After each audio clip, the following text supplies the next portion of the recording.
Então, pessoal, vamos lá. Vocês devem estar vendo aí a apresentação, imagino?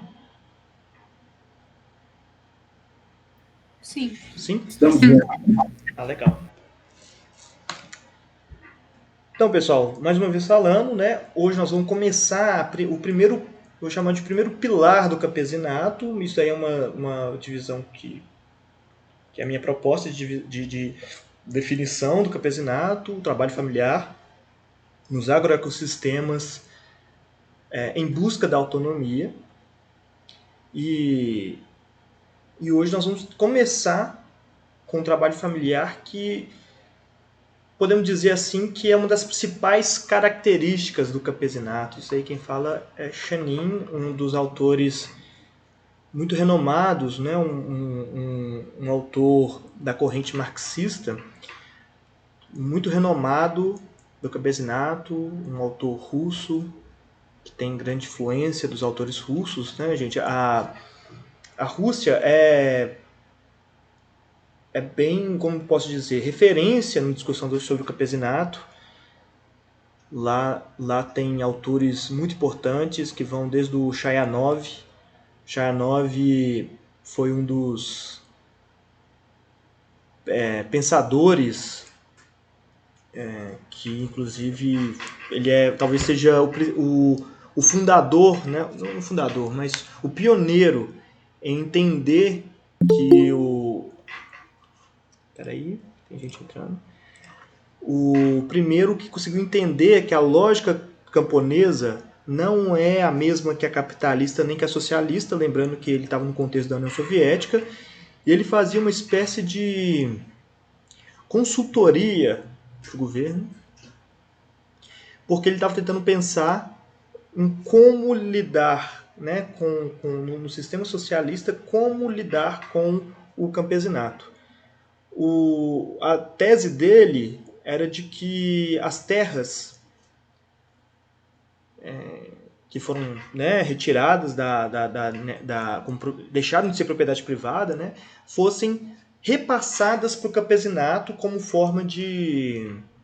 Porque o campesinato teria capacidade de gerir essas terras e produzir alimento suficiente para a população. O, Isso contrariava as recomendações, a ideia de coletivização, de estatização das terras. Né? Era uma ideia de que as fazendas tinham que ser estatizadas e aí o governo seria uma espécie de patrão dos funcionários. E Charnov dizia que não deveria ser, que deveria ser passada como uma gestão coletiva a partir da gestão dos camponeses.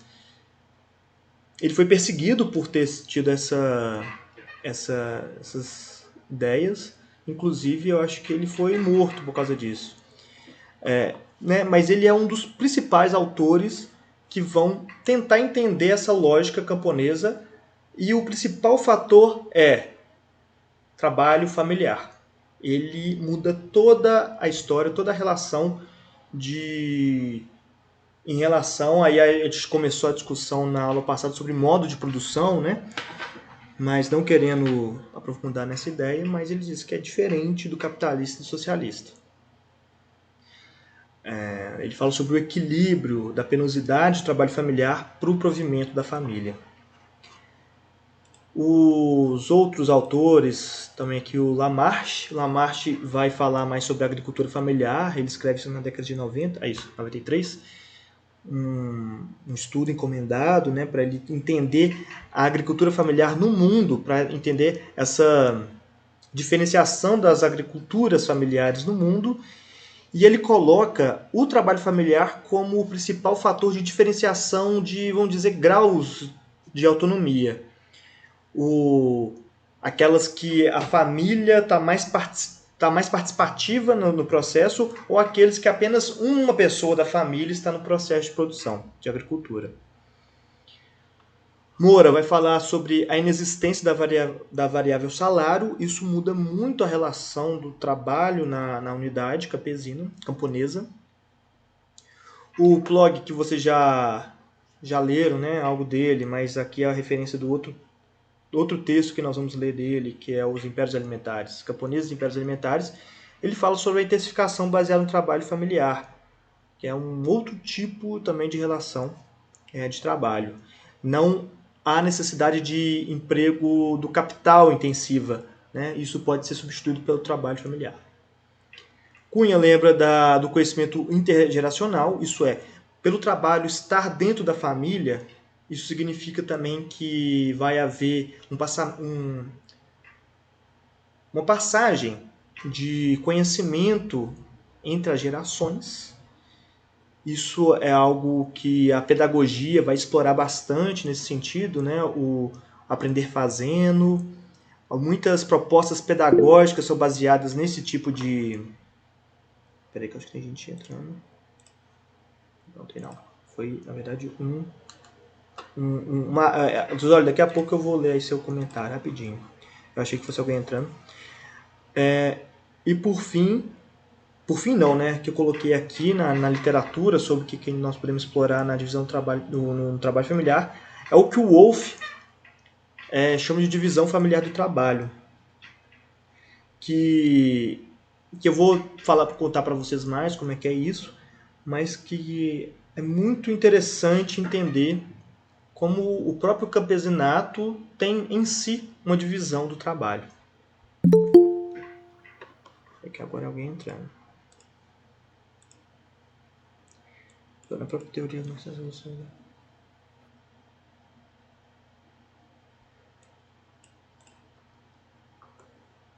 Isso mesmo, olha, já fazendo uma interface aí com o texto de hoje, né?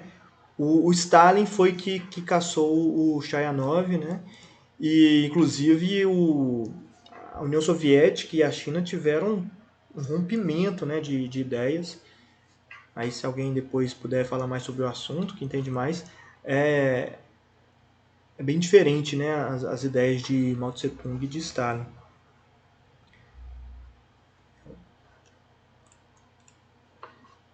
Bom, pessoal, algo muito importante também de dizer. O que é uma unidade familiar? O que é família? Né? Essa ideia de família não é estanque. Né? As famílias não são uma coisa já pré-definida. Aqui tem o caso dos trobriandeses, que são moradores de uma ilha da Papua Nova Guiné. E segundo Malinowski, que foi um antropólogo muito renomado também, ele identificou que a família para eles é a esposa, os filhos e o irmão do marido, né? O cunhado. Por que eu não sei dizer, mas que o pai e a mãe são a unidade reprodutora, mas família é entendida dessa forma. Para os camponeses russos, é que come na mesma panela. Isso é família. Aí nós temos que diferenciar o que é uma família nuclear, que é pai, mãe e prole, mas que, segundo Linton, joga um papel insignificante na vida de muitas sociedades. Essa família, a gente pode fazer uma interface aí com o Brasil, né? Brasil conservador, que é a ideia de família tradicional brasileira, né? Que seria essa. Mas também nós temos a definição de famílias extensas, que seria o quê? Né? Certo número de famílias nucleares, conjunto delas, pode ser composta pela centralidade de um genitor comum ou pelo conjunto de diversas gerações numa mesma unidade familiar. Isso também é muito comum, né? Ter numa mesma unidade vários núcleos familiares, mas que eles compõem uma família extensa. Eu gosto também muito dessa definição da Queiroz, Maria Isaura de Queiroz. Fala sobre parentela, que é essa ideia de famílias extensas geograficamente distribuídas e que também considerem, em alguns casos, o compadrio, né? Então, são pessoas que estão na família, que não têm necessariamente uma correlação consanguínea, mas que são colocados na família pela própria relação de reciprocidade. E eu gosto também desse conceito que a Flávia Galizoni, que foi minha orientadora lá no mestrado, ela fala sobre as famílias fluidas. Ela identificou lá no Jequitinhonha que a composição das famílias são muito dinâmicas e complexas. As famílias agora estão compostas de uma forma, mas daqui a alguns anos pode haver uma mudança muito grande. Tem até uma passagem que ela fala lá de que o cara que casou, teve filho, ficou viúvo, casou com a irmã da ex-mulher que faleceu, e aí teve outros filhos, e aí os filhos vão em casa, não sei o quê. E aquela coisa, né, ao longo do tempo vai se tornando muito complexo. E ela faz uma relação, a Flávia faz uma correlação entre as famílias serem fluidas e também a divisão, o acesso à terra no Jequitinhonha também ser fluido. Aquela terra que, por herança, né, é passado para o homem, e aí nessa relação, fazendo uma interface com o texto de hoje, né, normalmente é passado para os homens lá. O homem tem lá o direito de ter a posse da terra, só que ele migra. Aquela terra pode ser utilizada pela família durante algum tempo, mas quando ele voltar, ele pode reivindicar aquela terra de novo, né? Mesmo que isso não esteja escrito. Então, para quem se interessar, essa é a dissertação dela, que virou um livro, chamada Terra Construída, e é muito legal. Tem hora lá que parece que você está lendo uma novela, de tanto que é dinâmico, complexo e até engraçado em algumas partes. Gente, nós vamos discutir o texto depois daqui, mas quem quiser fazer comentários, fica à vontade, por favor. Tá? Aí, mais uma vez, colocando o trabalho familiar como um ponto central do campesinato, tem esse texto do Plog, mais uma vez o Plog, né? É um texto que ele chama de O Modo de Produção Camponês Revisitado. Ele mostra que, mesmo que... Ele mostra essa tabela, né? Que mostra esse quadro, quer dizer, mostrando o quê? Os diferentes tipos de produção de mercadorias na agricultura, que tem a produção de mercadoria doméstica. E aqui que ele está mostrando, onde for menos, quer dizer que não é mercadoria. Onde for mais, representa mercadoria. O que seria, na definição dele, o que é mercadoria e o que não é? Aquilo que entra em circulação no mercado. Aquilo que, de alguma forma, pode extrair o valor daquela mercadoria, né? No momento que ela passa a circular no mercado. No momento que ela é só autoconsumida ou está dentro da unidade produtiva, ela não é mercadoria. Mais ou menos isso, tá, gente? E aí ele mostra aqui, ó, na produção doméstica de mercadoria,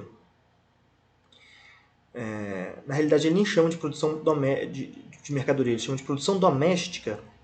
O resultado da produção agrícola não é mercadoria, ele é autoconsumido. Outros recursos necessários para a produção, por exemplo, sementes, água e outros insumos, também não são mercantis, são próprios da própria unidade, não são comprados ou são alcançados a partir de outras formas. A força de trabalho também não é mercantil, ou seja, ela é familiar. O objetivo dessa produção é o autoabastecimento. Ok, nós temos aqui essa situação. Na pequena produção de mercadorias, o resultado da produção vai para o mercado. Né? Mas os outros recursos utilizados, aí mais uma vez dizendo, semente, a água, os defensivos agrícolas, não são comprados, eles são produzidos na própria unidade. E mais uma vez a força de trabalho continua aqui. Qual que é o objetivo desse tipo de produção? A sobrevivência. Nela, só o resultado da produção, ou seja, o que ele produziu de alimentos, vai para o mercado, vai para a feira. Na produção simples de mercadoria, nós temos o resultado da produção indo para as feiras, para o mercado. Nós temos os outros recursos, que seria o quê? A compra de sementes, aí pode até comprar agrotóxicos aqui, pode ter compra de maquinário, de combustíveis. Eles são também comprados no mercado. Mas se a força de trabalho mantiver familiar, ela continua não sendo... ela continua sendo, nós vamos ver, uma produção camponesa, com o objetivo de obter renda. E, finalmente, a produção capitalista, o que diferencia das demais, é quando a força de trabalho passa a ser mercantil. Ou seja, o trabalho familiar já é ínfimo, já não é visto. E aqui seria mais ou menos essa correlação. Né? O campesinato ocupa essas formas de produção de mercadoria, produção doméstica, e o agronegócio estaria aqui na produção capitalista de mercadorias. Professor. Pode falar. Pode só me dar um exemplo do que seria uma produção, um resultado de produção doméstico e de uma pequena produção? Eu não consegui entender muito bem a diferença desses produtos. Da produção doméstica e da o quê? Desculpa. Da pequena produção. Ah, claro. Deixa eu voltar aqui. Da produção doméstica e pequena produção de mercadorias, né? Pro Plog, o que diferencia aqui é o resultado da produção. E o que é o resultado da produção? Seria os alimentos e os outros produtos produzidos na unidade. E aí a produção doméstica seria aquele campesinato, vamos dizer, mais estrito sensu, aquele campesinato quase super errado falar isso que eu vou falar, mas aquele campesinato isolado, né? Que seria o campesinato que produz só para o autoconsumo, não tem nenhuma relação com o mercado, não. E se tem alguma relação de troca, ela não é monetária. Ela serve para fazer trocas com a comunidade, com outras comunidades, com outras unidades familiares, mas basicamente não há uma relação monetária com aquilo que se produz na unidade. Os alimentos são para o autoabastecimento. Ah, sim. Então, mesmo que o que seja produzido seja algo que poderia ser comercializado, por ele não ser comercializado, eu considero uma produção doméstica. Produção doméstica, Ah, exatamente. entendi. Tá? Entendi. Obrigada, professor. Nada. E aí, só para continuar o exemplo, né, a pequena produção de mercadoria seria aqueles que, além do autoabastecimento, tem também a venda e aí a troca monetária ou até mesmo não monetária com as feiras, com os mercados. Aí nesse caso, gente, quando se fala sobrevivência, a palavra pode dar aquela ideia de a pessoa só quer sobreviver, né? É tão pouca a produção que ela só está sobrevivendo. Isso não é o que o Plog está falando, tá? Ele, no livro Camponeses e Impérios Alimentares, para quem eu vou recomendar para a gente ler apenas um capítulo do livro, mas quem tiver interesse de ler o livro inteiro, ele explica o que é sobrevivência para ele. Vou explicar para vocês. Só ler aqui que o pessoal está comentando. O Zóio está falando, algumas tribos brasileiras, quem era o pai da criança era o irmão da mãe, já que havia liberdade sexual e não havia certeza do pai. Zóio, bem parecido com os trobrienses, né? Algumas sociedades que são baseadas no matriarcado e não no patriarcado, sim. A Lara perguntando, existe produção doméstica hoje em dia no Brasil? Existe. Pegando aí o exemplo do próprio Zólio, algumas tribos brasileiras, alguns indígenas ainda possuem essa relação de autoconsumo.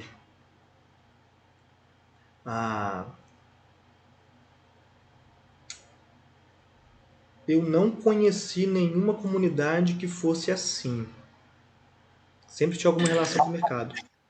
Professor, quando na nutrição a gente tem uma disciplina de ecologia e nós fazemos visitas a gente visita pessoas que estão nessa condição de trabalhos familiares, de agricultura familiar, né? Uhum. E eles entrariam nesse simples, porque eles fazem uso de agrotóxico, só de potássio, algumas coisas assim. É bem simplesinho os agrotóxicos que eles usam, mas eles têm uma relação de troca também, porque as coisas que eles cultivam são também o que eles usam. Então, não sei também, mas acho que uma coisa não exclui a outra, né? Não é porque ele está no simples que necessariamente não vai ser doméstico. Exatamente. Eles fazem trocas entre eles usam, né? Eles fazem uso daquilo que eles cultivam. Então, acho que uma coisa não exclui a outra. Exatamente. Mas só pegar um ponto que você falou aí, você falou o que potássio que eles utilizam? É um NPK, eu acho, que eles usam. Tá. Eu não vou lembrar direito, eu acho que é esse. Tá. NPK, sim. Nitrogênio, potássio e fósforo. São os macronutrientes, né? Isso. A gente acaba não considerando orgânico, né? Assim. Não é. É fertilizante. Nesse caso, entraria na produção simples de mercadoria, porque os outros recursos, que são os recursos, nesse caso, energéticos, né, que o NPK entra como recurso energético, são mercantis. Quem vende o NPK são indústrias, né? Ela não é produzida artesanalmente e aí são outros recursos que entram. Inclusive o nitrogênio, para fazer nitrogênio, gasta uma energia absurda. Um dia alguém me contou, eu não acreditei, fui pesquisar e é verdade. O nitrogênio é congelado... Como que é? Acho que ele é congelado, o nitrogênio do ar. Eles retiram o nitrogênio do ar, que é abundante no ar, né? E congelam esse nitrogênio depois para triturar. Algo que eu quase certeza que é isso mesmo, que eu pensei assim, é muito absurdo, né? Existem formas agroecológicas de ter acesso ao nitrogênio, pelo menos ao nitrogênio, que é muito bacana, é o uso de leguminosas. Leguminosas são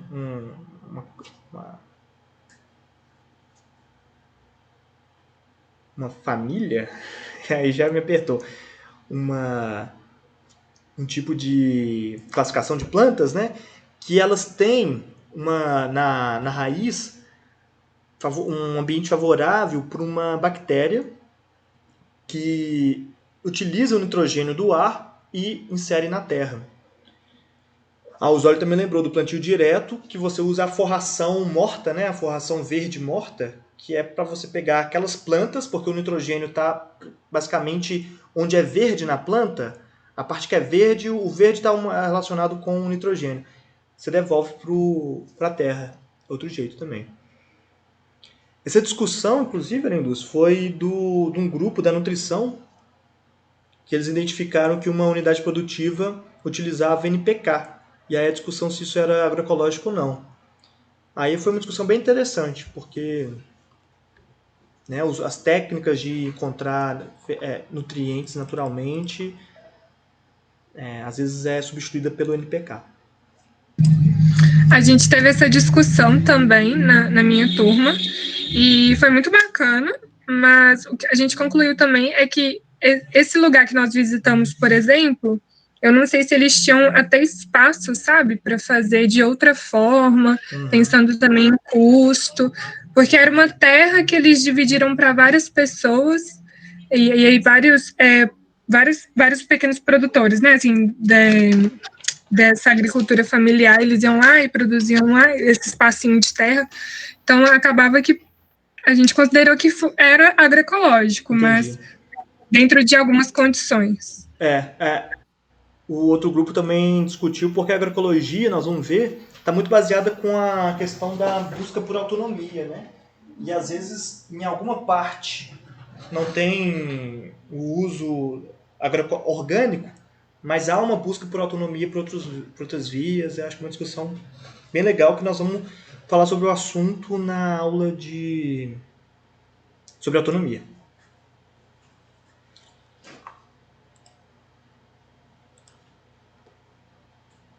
Aí, gente, outra coisa interessante, tá?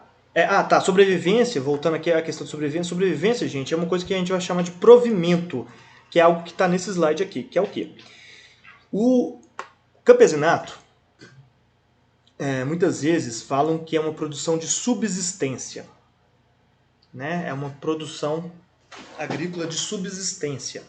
Eu utilizava muito esse conceito, esse termo, só que depois, entendendo um pouco melhor sobre o assunto, ele é de certa forma pejorativo.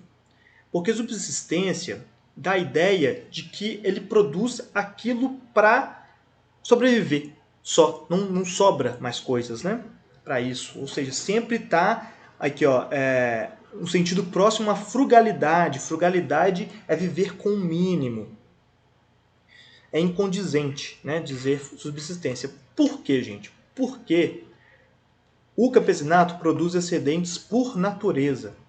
A condição natural do campesinato é a produção de excedentes. Por quê?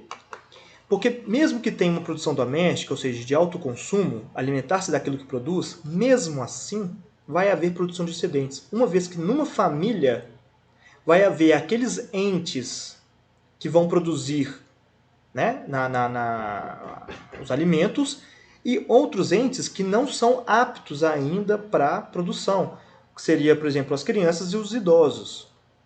Chayanov fala sobre isso, sobre o equilíbrio, né, da família, em que, ao ter mais pessoas na família, são mais consumidores. E depois de um tempo, lá para os... Aí ele faz um cálculo de quantos anos, né, qual é a idade que um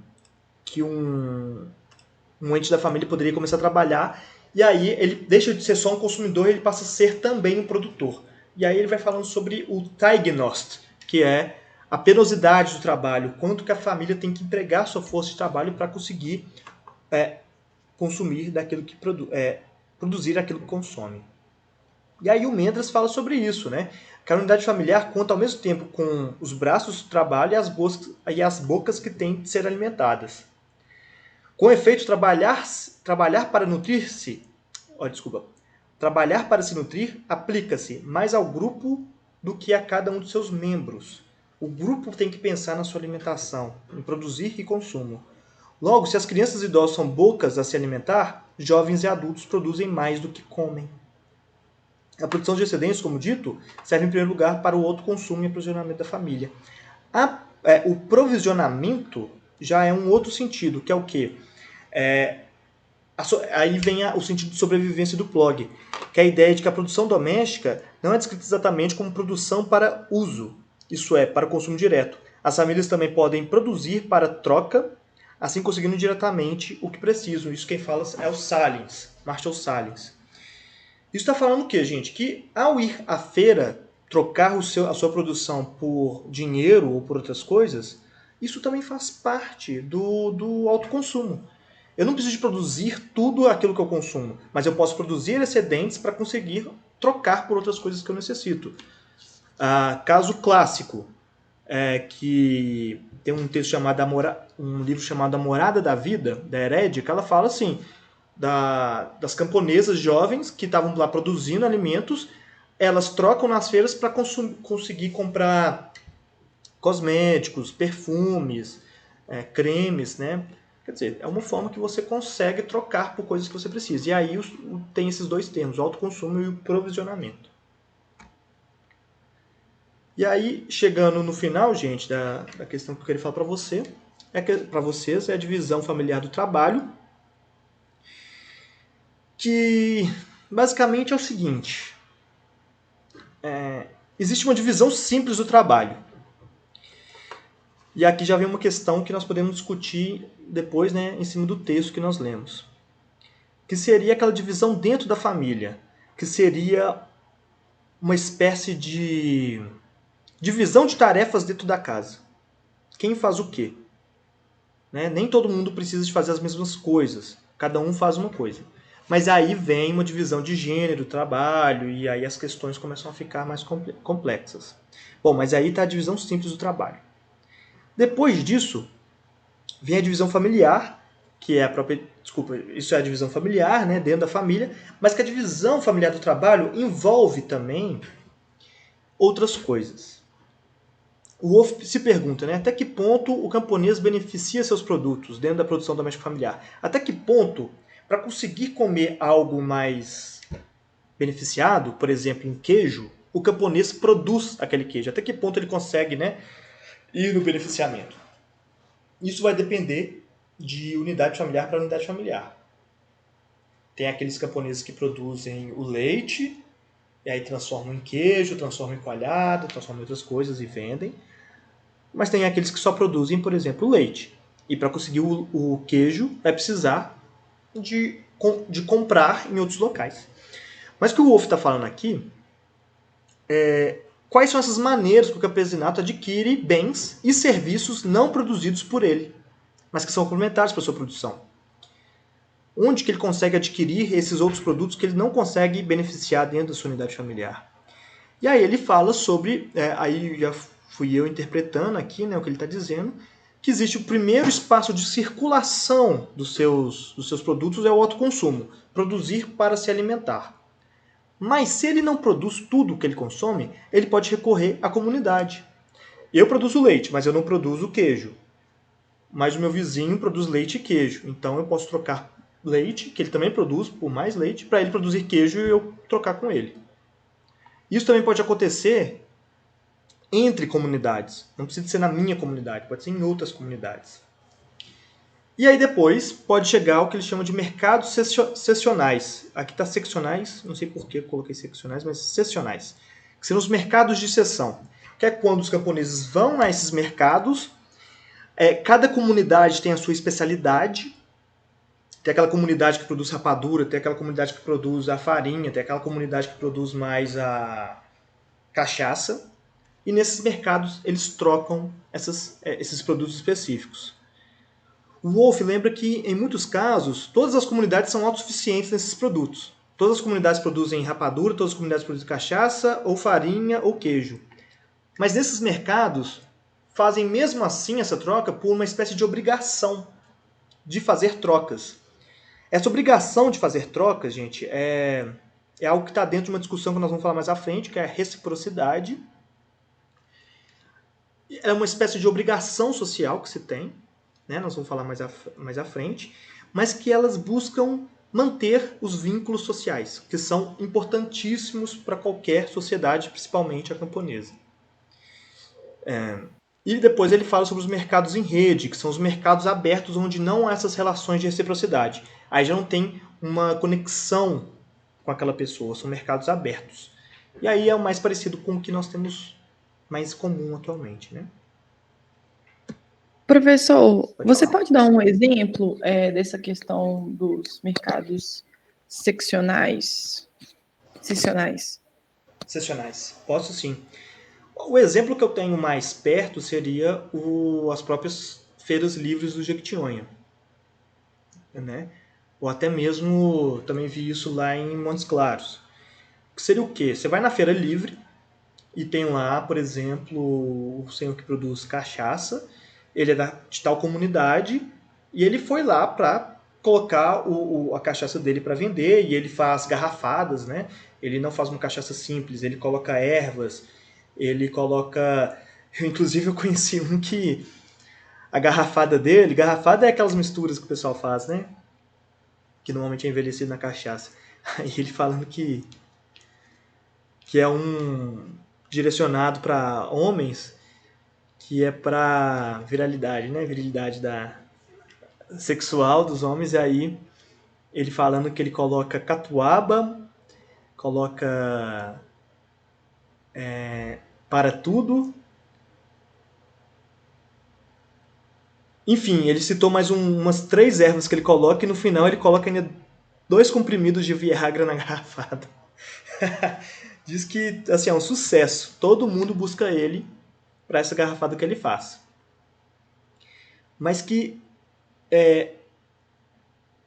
as comunidades que produzem, que consomem essa garrafada que ele faz, produzem também cachaça.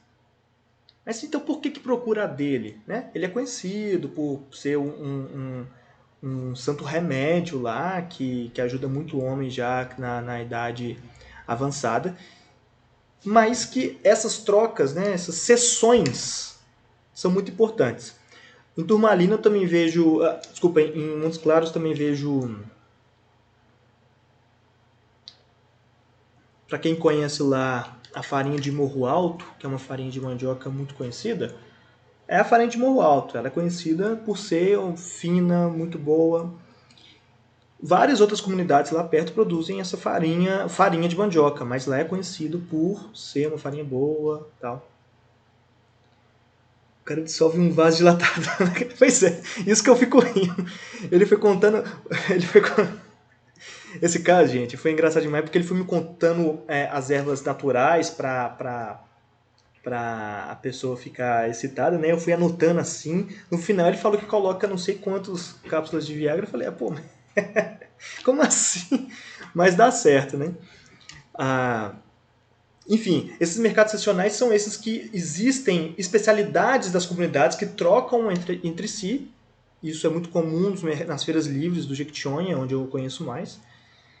Em que as comunidades têm a sua produção própria, mas lá elas trocam essas especialidades.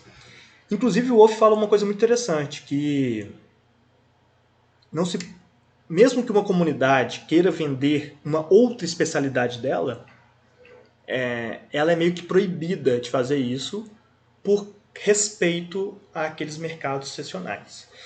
O Wolff escreveu isso na década de 70 e é importante ver que muitas coisas mudaram de fato daquele tempo para hoje, né? Mas ainda muito se mantém sobre essas seções nos mercados. Não sei se eu consegui te responder, Bárbara. Respondeu sim. Ainda com caso, né? Mas esse cara que me passou essas dicas aí da garrafada, ele vende outras coisas também. Ele vende outras ervas, ele vende sementes também. Inclusive tem uma semente aqui, se alguém souber identificar qual que é.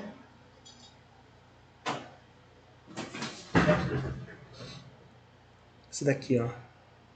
Ele me deu ela e diz que é usada para jogar apostas. O pessoal lá gosta muito de apostar, né? Então eles usam isso para fazer isso.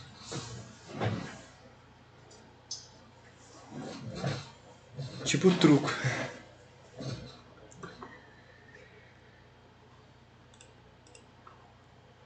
Aí ele utiliza, né, esses exemplos práticos, né, de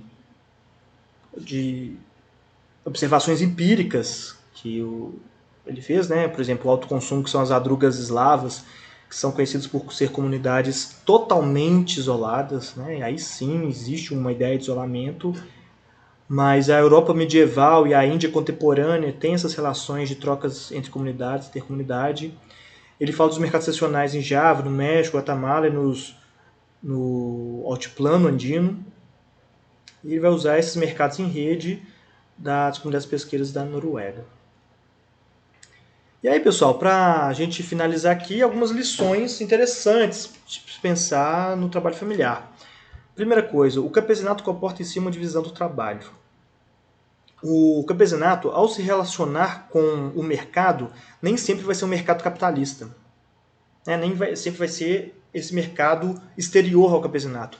Entre o campesinato existe muito essas trocas, existe uma produção em busca de autonomia.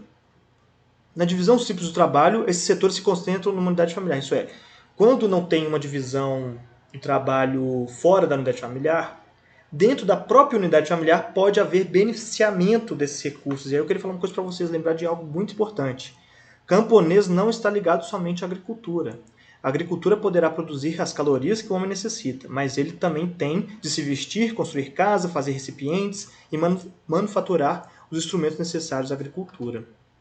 Ou seja, no campesinato, dentro dele existem outras produções que estão ligadas ao beneficiamento de alimentos, agregação de valor, igual nós estamos falando na última aula, mas também serviços. A própria autoconstrução, que na leitura da sociologia urbana vai ter um sentido, na sociologia rural vai ter outro sentido, né? A própria produção também de artes, né? O artesanato, a música, outros utensílios dentro do campesinato, isso tem que lembrar que ainda existem. E nem todos os artesanatos, nem todas as artes são o que um autor italiano chamado Ruggiu fala, né? Existem as artes liberais e as artes mecânicas. As artes liberais são essas voltadas para o mundo artístico, né? Para o que a gente chama de arte, obra de arte, artesanato totalmente. Mas existe o artesanato mecânico também, que é a produção de utensílios de uso prático do dia a dia. E nem sempre a indústria, né? Nem sempre a indústria toma essa produção. Uma vez eu, por exemplo, aprendi a fazer cuias, né? Seriam uns copos, né? Sem ser os de vidro, de uma fruta chamada cuité, que parece é uma planta redonda assim, uma fruta redonda que você corta, lá dentro parece que é açaí, aí você tira tudo que está dentro e deixa secar. Você fez uma cuia. E isso está dentro do cotidiano de muitas comunidades. Bom, pessoal, deixa eu ler aqui o que o pessoal está falando.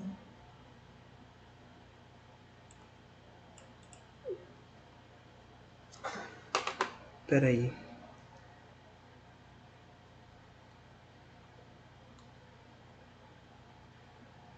Noiva do Cordeiro, em Belo Monte. Ah, sim, já ouvi falar desse documentário. Zólio, você falou que tem um exemplo pessoal sobre essa divisão do trabalho, se quiser compartilhar, antes da gente passar para o texto. Agora, inclusive, Pedro e colegas, tem referência ao texto porque justamente no mundo camponês. O que eu vou falar foi uma vivência pessoal, não de hoje, mas na década de 60 e na década de 70. Mucambeiro, que você conhece, uma pequena comunidade quilombola, onde cada morador tinha lá o seu quintal com 3, 4, 5 mil metros quadrados, uma casa, que era insuficiente para a sobrevivência. Então, você tinha no entorno de Mucambeiro, tem até hoje, as grandes fazendas, os grandes proprietários de terra. Então, era feita uma parceria, que a gente chama de terça, ou meieiros, né? Em que você tinha que plantar na terra do fazendeiro e dividir a metade com ele. Você entrava com a semente, com a mão de obra, com a enxada, com o suor, e ele entrava com a terra. Então, como que funcionava essa divisão de trabalho? Os homens, a gente saía, tipo, 4 horas da manhã, andava 10 quilômetros a pé até a terra do fazendeiro, aí preparava a terra, plantava, capinava o pé de milho e tal, e diariamente as mulheres que tomavam conta da casa, lembrando que tomar conta da casa significa tomar conta da casa e do entorno da casa, horta, criação de porcos, alimentar galinha, fazer comida, buscar lenha, que era um serviço brutal. Você via aquelas mulheres com fechos de lenhas enormes, né, na cabeça, fazia uma rodinha de pano e carregava a lenha. Essa era a divisão de trabalho.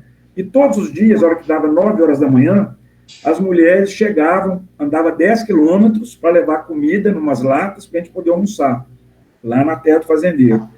Elas nos alimentavam, voltavam para casa para já preparar a janta, que era servida 3 horas da tarde. No final das contas, as que casavam, né, tinha que reproduzir esse mesmo processo. E as que não casavam não tinham o mesmo acesso, por exemplo, a empregos formais e informais, como os homens tinham, e nem a herança da terra, né? Então, por exemplo, o meu tio mesmo, ele tinha um quintal de 5 mil metros, e a casa dele. Hoje, em 2020, eu contei outro dia 13 residências, que são de quem? Dos filhos homens, né, que casaram, ou dos netos e que foram construindo no quintal dele. As mulheres, elas tinham que ir para a casa do outro. O texto, inclusive, fala dessa herança para o casamento, que eu achei super interessante. Então, só para ter esse entendimento de como que, desde a década de 60, 70, essa divisão de trabalho, ela já sobrecarregava a mulher. Ah, mas o homem ficava o dia inteiro batendo enxada. Sim, era a única função. Já a mulher, ela tinha vários afazeres. Então, isso é só o relato pessoal, que eu participei. Isso eu não li, isso eu vivi, eu participei, né? Com relação ao texto, Pedro, e demais colegas, ele é muito extenso, então eu vou fazer pequenas colocações aqui que eu achei interessante para dar espaço para todo mundo participar também. O que me chamou a atenção, que é a mulher rural e o movimento social. Por exemplo, é mais importante as questões de identidade e reconhecimento, com ênfase nos direitos reprodutivos, a mulher está sempre ligada à reprodução, né?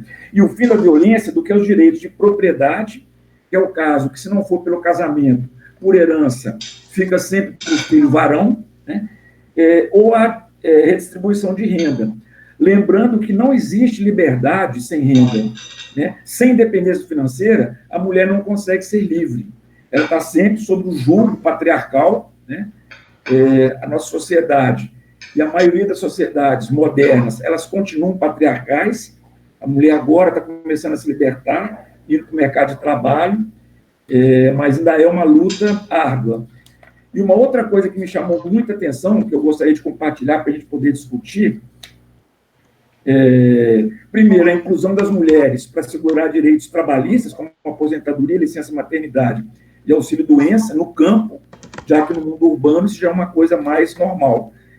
E o que me chamou mais atenção, Pedro e colegas, né, ele faz uma divisão aqui de 3 movimentos, né, e o que esse movimento se relaciona diretamente. Por exemplo, as mulheres do MST, elas lutam por reforma agrária. As mulheres dos sindicatos de agricultores, elas lutam pela agricultura familiar.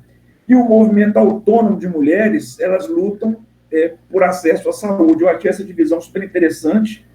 E existe, de certa forma, uma hierarquização dentro do próprio movimento.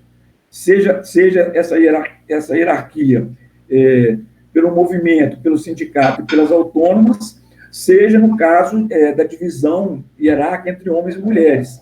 Lembrando que o MST ele procura colocar as mulheres em todas as frentes, mas no final acaba sendo o homem que toma frente, né?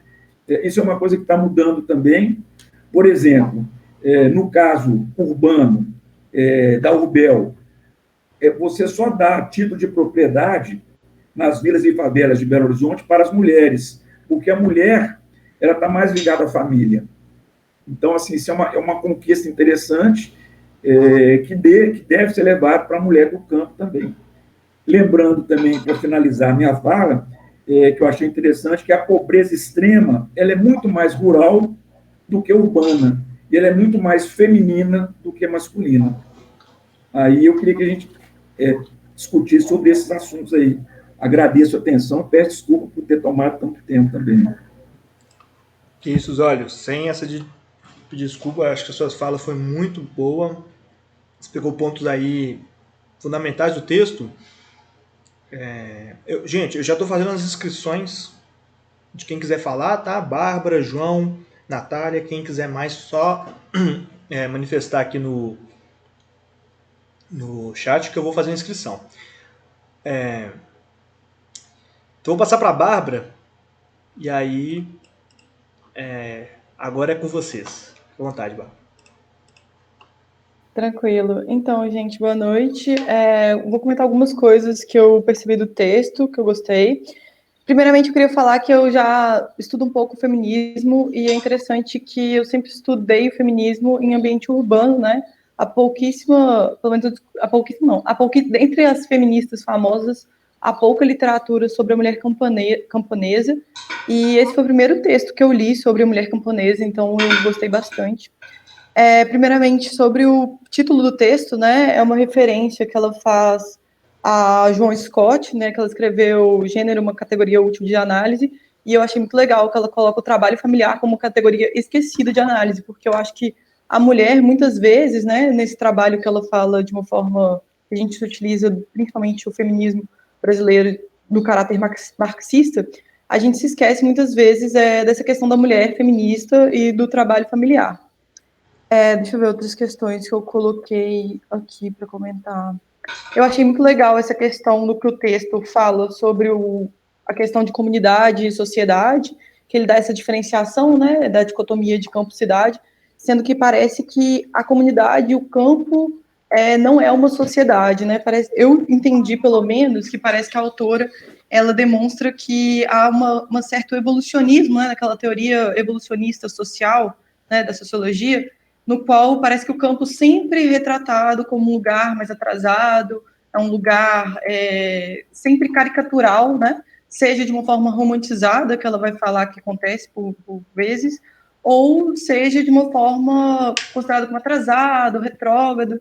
Então, eu achei interessante essa questão, e eu acho que realmente, como o Zólio falou, algumas questões não chegam às mulheres campesinas, ou estão chegando atualmente, muita coisa está chegando, e as mulheres campesinas, em alguns movimentos, estão sendo grandes protagonistas, mas muita coisa demorou a chegar no campo, eu acho, muito por talvez até essa visão governamental, né? Uma visão, vamos dizer, um senso comum, talvez, errôneo acerca do campo.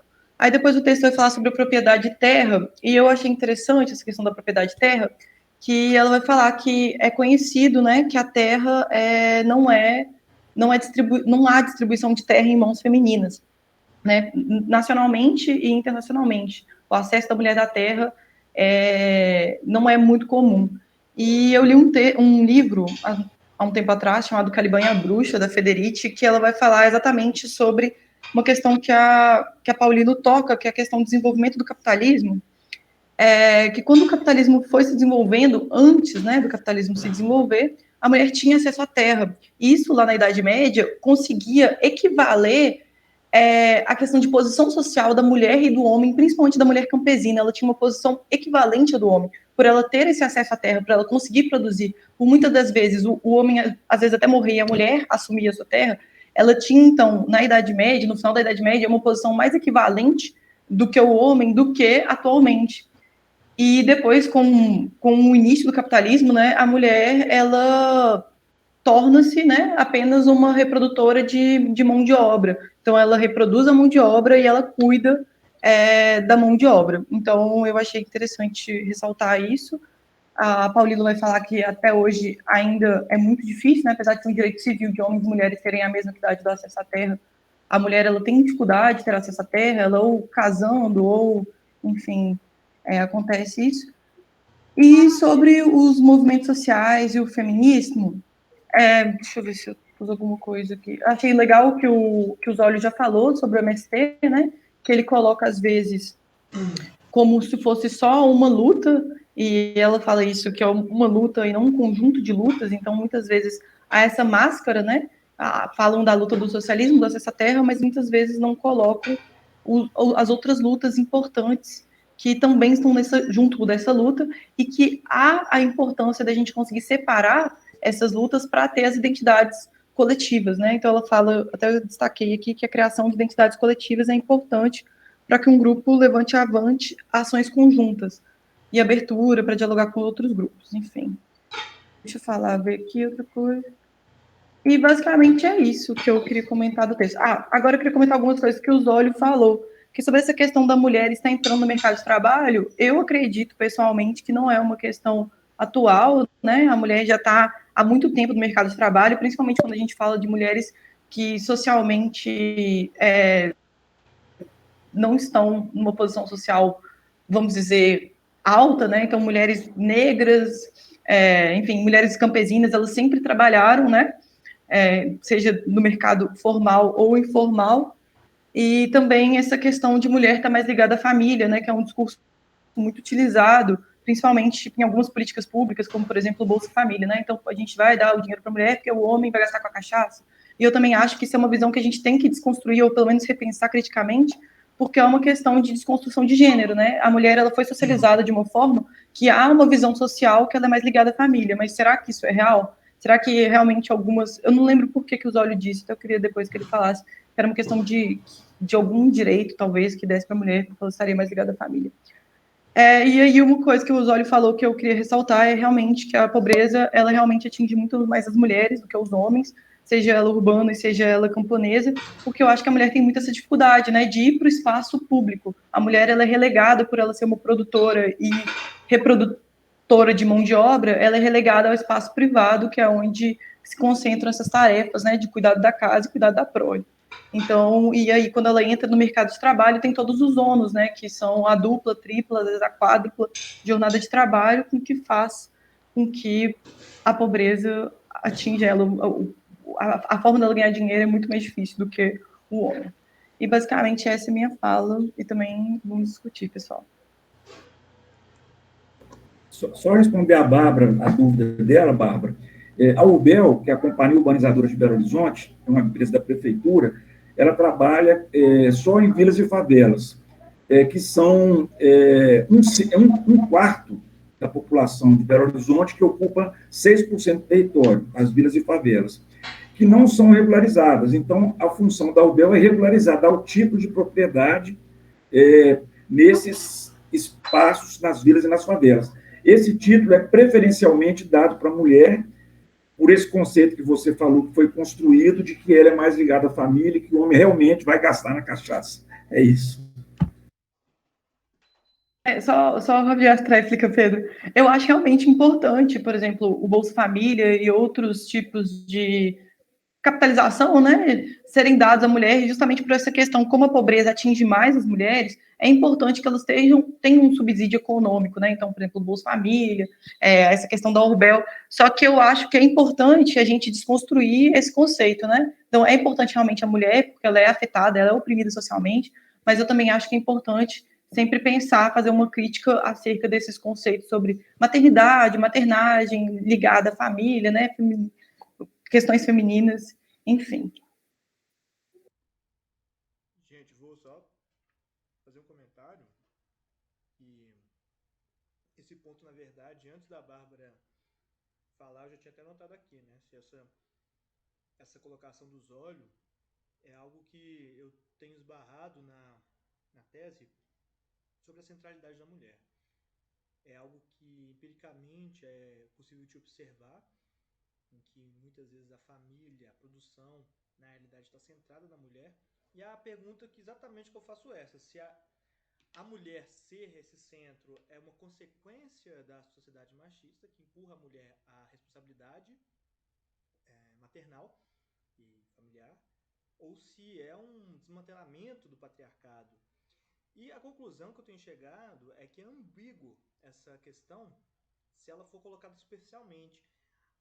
Mais superficialmente que eu falo assim, né? Essa discussão, ela vista como de longe, de fato, parece ser essa confusão. E aí a pergunta que eu ia fazer exatamente era essa. As políticas públicas que colocam a mulher no centro, elas causam esse problema, né, de tornar tanto a mulher responsável pela unidade familiar, mas não sei, eu penso que também pode ser uma forma de contrapor o patriarcado, que mais do que uma relação machista, é uma relação de concentração de propriedade na mão dos homens, né? Então, até que ponto essas políticas públicas visam, na verdade, contra isso? Eu acho que é uma discussão que dá pano para manga. Mas gostei muito aí das colocações. O próximo aí é o João. Oi, professor. Boa noite. Peraí que tá passando um caminhão aqui na rua. Acho que já passou. Pessoal, só uma coisa que eu ia convidar vocês, tá? Fique à vontade para habilitar a câmera, caso você se sinta à vontade. Super tranquilo aqui, tá bom? Só um convite para quem quiser. Tá. Não vou habilitar não, porque tá calor pra caramba, então você já imagina, né? É a vantagem de estudar em casa. Mas, enfim, eu estava lendo algumas coisas no texto aqui, algumas coisas que me chamaram a atenção. O texto em si, ele é muito bem construído, eu gostei bastante do texto. E a conversa do pessoal aqui na sala, né, nessa sala fantasma, ela traz luz a alguns assuntos que possam ter passado batido, e isso é legal. Eu gostei de uma coisa que a Bárbara falou aí, e eu vou seguir um pouquinho nessa linha, tentando fazer uma organização com algumas coisas mais atuais. Por exemplo, o romantismo que eles colocam do romantismo no campesinato tradicional, né, que coloca no texto que estaria fora da modernidade, né? Eu fico pensando se isso não é uma forma de controle, de limitação. No texto, ela usa o termo rural idílico, né? Até achei bonitinho usar o idílico. E isso pode ser uma implicação de fragilidade que querem colocar o camponês. E isso vai muito da mãe ou do pai, ou sem usar esses termos familiares, do início de todas as lutas, que é a luta de classe. Nada foge à luta de classe, nem o feminismo, nem o movimento negro, nem as lutas das minorias, indígenas, tudo começa com luta de classe, porque a gente está num sistema capitalista, e o que rege o sistema capitalista é poder aquisitivo. Por mais que a gente tenha que colocar nossas reivindicações intelectuais, o que rege é o poder do dinheiro, né? É muito mais fácil uma mulher que seja uma empregada doméstica ser oprimida do que a Maria Luísa Trajano. né? Ninguém vai mexer com uma mulher que é bilionária, ninguém encosta a mão nela, ninguém levanta a voz para ela. Mas então, vamos voltando aqui ao campesinato, porque eu achei isso muito interessante. Quem que é o maior inimigo do camponês hoje? Vamos usar o inimigo de uma forma pejorativa. A gente vai falar da indústria do campo, né, dessas empresas que agem no campo. E é muito difícil você levantar uma força de reivindicação nessas empresas, porque ela tem um número de trabalhador muito reduzido. Esse trabalho no campo, ele é todo automatizado, né? Todo não, desculpa usar esses termos assim, mas ele é muito automatizado. Então, voltando em Marx, ele não tem a força do proletariado para reivindicar o seu direito.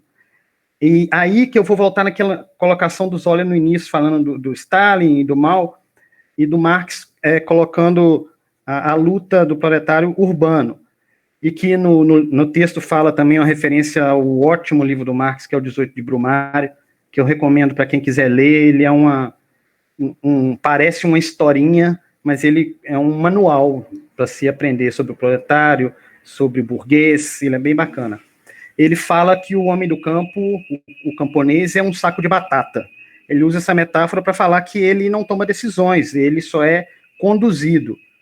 Talvez, isso é uma especulação, porque o camponês, no caso, ele esteja desarticulado, está cada um tentando fazer a sua luta dentro do seu pedaço de terra, dentro do seu espaço, das suas reivindicações. Enquanto no chão de fábrica, é mais fácil de você organizar o proletário para fazer essa luta, fazer essa reivindicação. Né? Eu acho que pode ser uma boa análise para se fazer da diferença entre o proletário e o camponês. Então, eu acho que deixa eu ver se tem mais alguma coisa aqui. É mais ou menos isso que chamou a minha atenção. Eu não quero ir pegando todos os pontos do texto como se fosse resenhando, não, porque senão a gente ocupa espaço de todo mundo. Mas eu achei essa coisa importante, a gente observar essa diferenciação entre a análise da luta do proletário com o do camponês, a partir do ponto de vista do Marx, né? A gente está falando isso da época em que o Marx viveu. É a mesma coisa que você cobrar também uma posição no texto do Marx sobre algumas pautas que na época não existiam. Cobrar futurologia de alguém que não é um deus. Ele é um estudioso que estudou o caso, né, o estudo de caso que ele tinha na época para trabalhar. Enfim, a minha contribuição é essa aí. Valeu.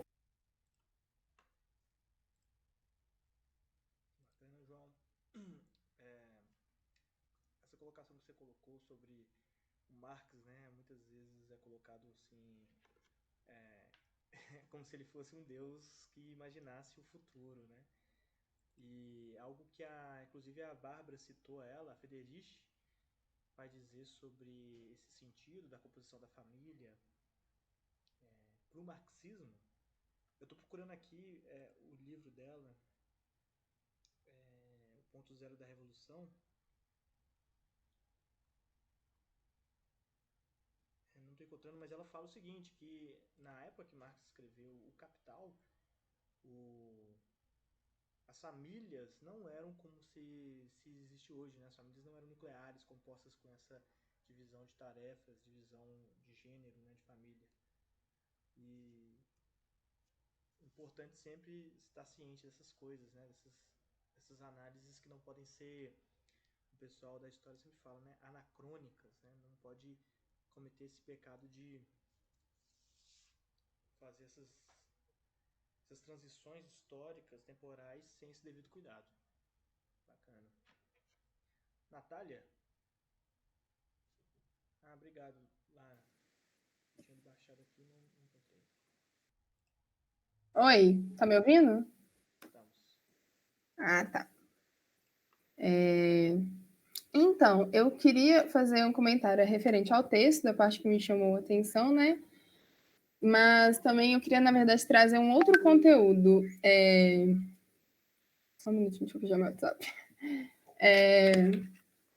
Porque eu acompanho um canal chamado Terra Negra, é um coletivo de professores daqui de BH, e há 2 anos atrás, e não sei se todo mundo sabe, mas foi o Ano Internacional da Mulher Rural, em 2018. Eles fizeram uma expedição no semiárido e eles entrevistaram várias mulheres rurais. E aí eu achei que seria bom trazer o conteúdo desse vídeo para vocês. É uma comunidade do Chapada do Araripe e é coordenada por uma mulher e ela conta os benefícios. Na verdade, ela conta a história dela e ela fala que ela sempre que os pais dela foram agricultores e ela chegou a viver em cidades, enfim, no meio mais urbano, mas ela voltou para o agro, né, para a agricultura familiar, e criou essa organização que chama Agrodóia, e contempla 26 famílias. E, enfim, ela exalta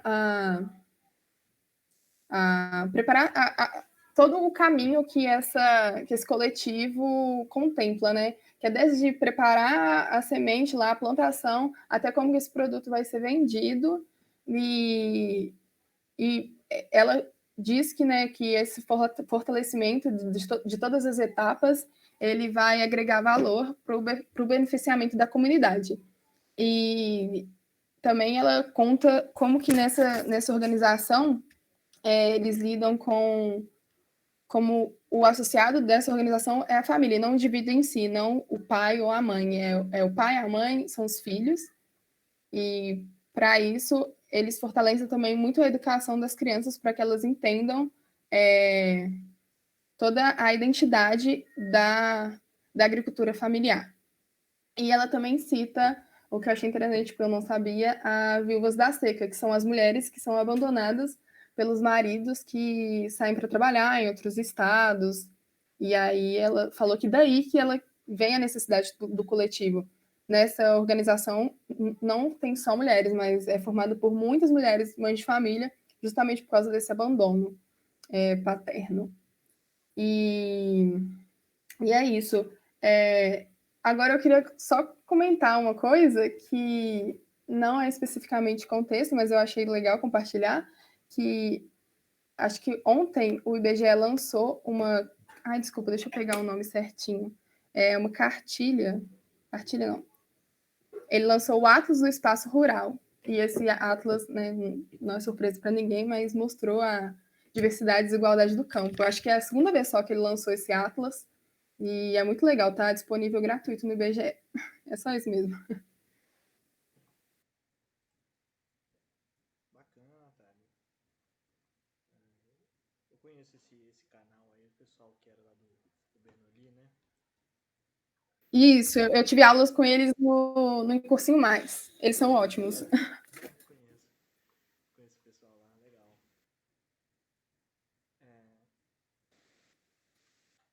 Tem umas... Você foi contando esses casos aí, eu lembrei de um caso lá num encontro que eu fui de mulheres da microrregião de Turmalina, e eu gostei muito dos depoimentos que eu ouvi lá. Antes de eu contar, gente, eu queria ver quem mais gostaria de participar aí, falando. Pode ser também alguém que já tenha falado, fique à vontade. E queria fazer uma provocação também, enquanto vocês refletirem, né? O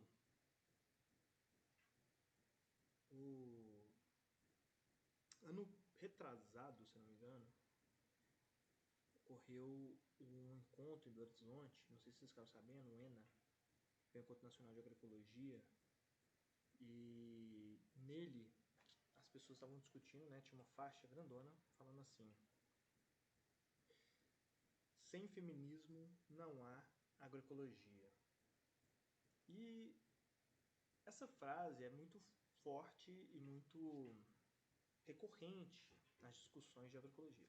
Agroecologia não é um tema que nós ainda chegamos nele, ainda nós vamos esbarrar no assunto, mas eu já queria aproveitar o tom que o texto traz sobre o trabalho familiar, sobre essa perspectiva crítica do trabalho familiar, uma vez que essa divisão simples do trabalho dentro da família não é tão simples assim e que ela, na realidade, produz indiferenças, ela produz concentração de tarefas, ela produz desigualdades materiais, como o Zólio colocou já de cara, né, que a, a autora ela traz essa questão sobre, não sei se está certo falar isso, mas de um feminismo materialista, um feminismo a partir não das discussões sobre as representações sociais da mulher, as representações sociais do homem, mas as questões monetárias, da propriedade, do acesso à renda. E o João completou ainda dizendo sobre essa luta de classes dentro do próprio feminismo. Acho que o texto, em alguns momentos, esbarra muito nessa questão de dizer como que o movimento feminista, o próprio movimento feminista, pode se tornar totalmente elitizado se ele não considera essas questões inseridas, né?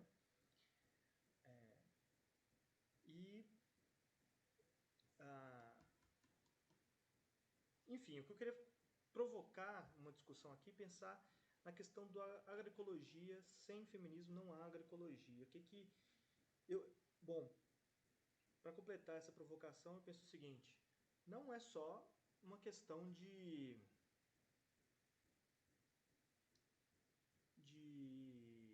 representações daquilo que é bom, daquilo que é ruim, né? A agroecologia ela não representa todas as coisas que são boas, para assim ela não pode ter essas suas lacunas de ser uma coisa boa, vamos dizer assim, de forma bem superficial.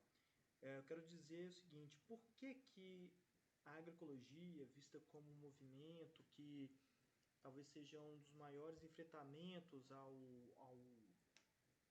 formas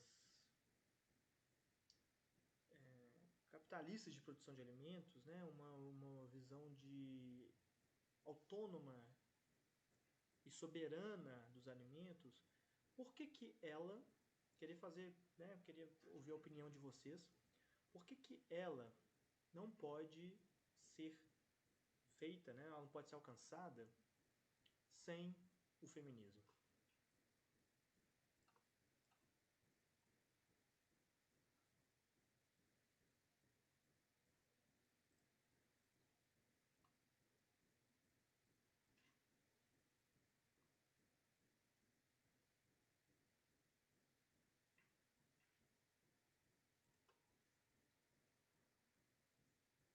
Então, professor, espera só um minuto que eu vou. Minha família está falando bastante aqui. Então, eu não sei muito bem como que é o conceito de agroecologia, né? Eu ainda não estudei sobre isso, não li sobre isso, mas eu imagino que é um trabalho que não vá para o mercado, né? É um trabalho que seja de retorno próprio.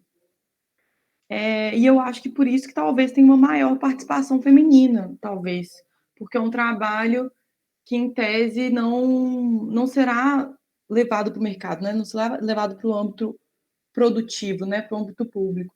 Então, eu imagino que por isso que tenha a participação maior feminina. Mas essa é a minha ideia, essa é a minha visão. Não sei.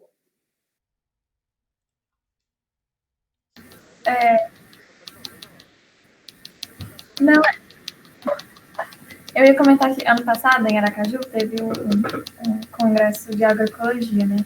E aí tinha essa faixa também, essa pauta do feminismo. E eu acho que como a agroecologia busca essa emancipação, ela tem que se dar de todos os âmbitos, né? E, infelizmente, assim, o que as mulheres relatavam é que ainda tem muito machismo no campo, essa imagem do lavrador, o homem que pega na enxada, etc. Então, acho que a necessidade de reafirmar o feminismo na agroecologia vem um pouco disso também.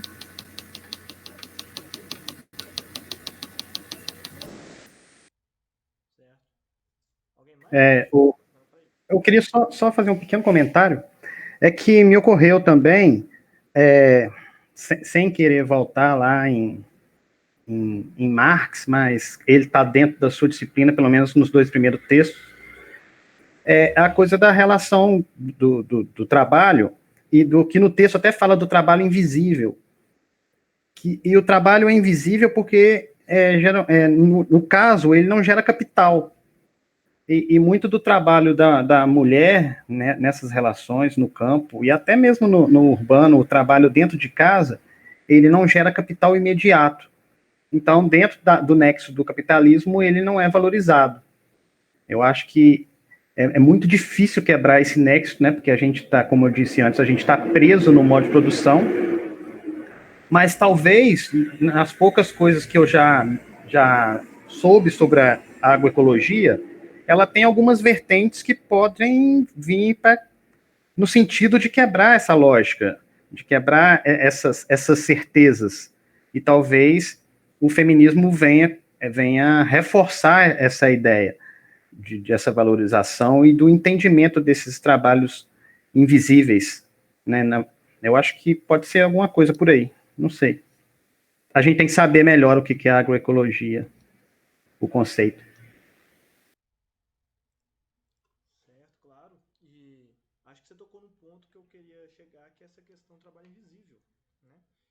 Que a Paulino conta e também outras autoras, no sentido de tentar pensar a mulher no campesinato. E aí, gente, tem até um outro texto aqui que, para quem quiser aprofundar mais, tem uma tese de doutorado chamada, acho que é aqui, ó, um olhar feminino sobre o feminino camponês, que é da Maria das Graças Campolina Cunha.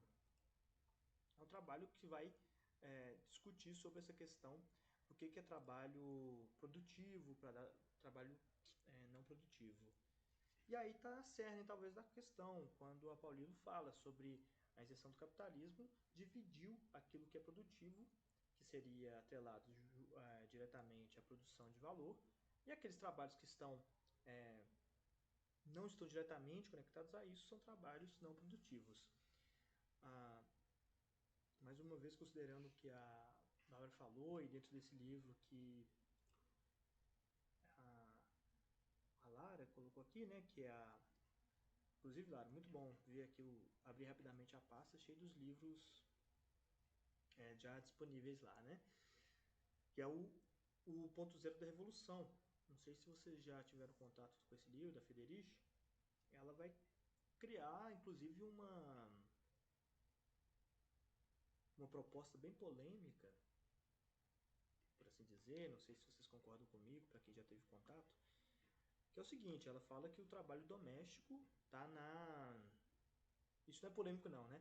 Mas ela diz que o trabalho doméstico está na base da reprodução capitalista.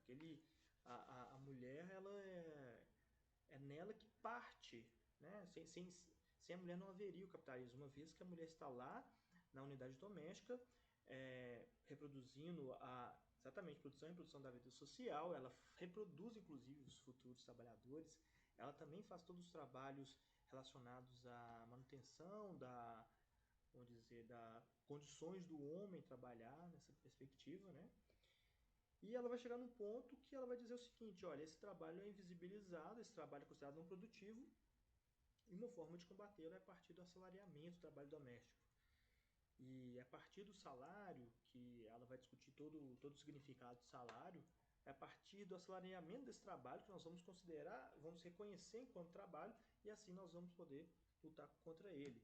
Na verdade, a ideia dela no final é só trazer à tona formas materiais de mostrar que esse trabalho existe. E esse ponto eu acho que ele é fundamental, pensar que a não diferenciação do trabalho produtivo e não produtivo, uma vez como o João colocou, a agroecologia tem essa visão de desvincular das relações mercantis de produção. A autonomia, a agroecologia, nós ainda não chegamos nesse assunto, mas acho que é sempre bom tocar nessa parte. Ela é um pouco plural, ela é pode dizer que elas são três coisas ao mesmo tempo, né? Que ela é tanto um movimento social que luta contra a mercantilização da produção de alimentos, ela luta a favor da soberania alimentar, da segurança e soberania alimentar, mas ela também é uma prática, visto que a agroecologia, eu costumo dizer que ela não foi inventada, ela foi descoberta, né? Visto que as práticas agroecológicas existem no mundo há muito tempo, e a ciência, né, foi descobrindo essas práticas, o potencial dessas práticas de produção.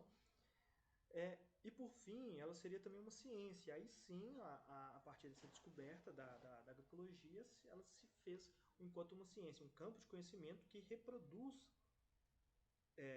esse conhecimento a partir de experimentações, de acumulação de correlatos, de como praticar a agroecologia. E acima de tudo, a agroecologia, primeiro, ela não é um objetivo, ela é uma busca, né? Ela sempre está uma busca por autonomia, desvinculando das cadeias industriais de produção, dos recursos energéticos vinculados à produção agrícola. E quando tem essa frase, né, do feminismo, sem feminismo na agroecologia, acho que está muito ligado a isso. Pensando no machismo, nessa diferenciação do que é um trabalho produtivo e o que não é, como fruto do capitalismo. A Bárbara já colocou isso, né? O acesso à propriedade foi dificultado a partir do capitalismo. Essa divisão de... Não sei se está certo falar isso. Divisão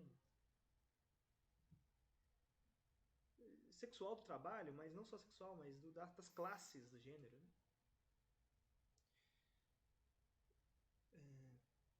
Igara, pode comentar. Eu vou ler aqui o que o pessoal está escrevendo, mas pode falar. E Maurício também.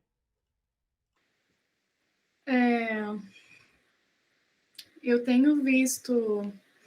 tenho ouvido uns podcasts, assim, que eu tenho achado muito interessante, que eu estou tentando aqui até lembrar de quem que é a produção do podcast. Eu acho que é do Politicamente Incorreto e Ambientalmente também, eu acho, do Modifica, enfim. Mas é sobre um assunto, assim, que eu achei interessante, né, que é o ecofeminismo, que é uma proposta, assim, uma proposta de uma ótica, assim, sobre as lutas, né, nesse sentido de feminismo e o ambientalismo, né, uma proposta que estaria tudo interligado, né, que, assim, seria uma coisa só. Eu não sei se, assim, não é um estudo profundo que eu fiz sobre isso, mas eu não sei se, assim, é fundamentado em fatos históricos, enfim, assim, mas eu achei interessante, assim, essa visão de estar tudo interligado, que assim, como se fosse um paralelo, assim, entre a exploração da terra e a exploração do corpo das mulheres, assim, ser tudo parte, assim, de um mesmo, assim, um mesmo paradigma, assim, uma mesma visão que rege, assim, a nossa forma, né, de produzir, de atuar no mundo nessa forma, assim, hegemônica, né? Então, assim, como uma produção, por exemplo, uma monocultura de alimentos ali relacionada à monocultura de corpos, sabe? Uma produção em massa, assim, de ação genuína, né? Da própria terra e do corpo das mulheres, enfim. Então, eu acho um paralelo, assim, que pode caber, sabe? É uma coisa que, assim, fez sentido para mim. E tô vendo até mandar. Sim, eu fiquei bem curiosa com isso, assim, com esse de ver que tem uma corrente, sabe, chamada ecofeminismo, assim, que trata dessa relação, dessa interligação, né, entre os assuntos, assim. Aí é isso, assim.